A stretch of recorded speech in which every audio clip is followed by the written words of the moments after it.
Regalo natin sa kay Bossing. Yun si Bossing, oh. Birthday niyan. Regaluhan natin para magustuhan niya. Let's go. Regalo kay Bossing.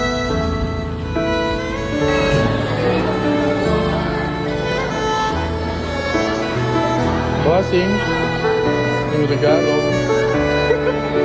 Lagi. Wala. Sabi ako sa'yo, usap ko na.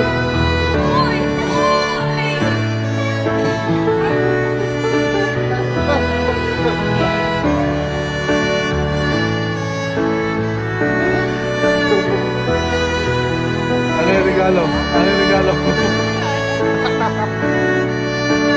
Kaya ako pumunta kanina mag-isa. Kinuha ko yan.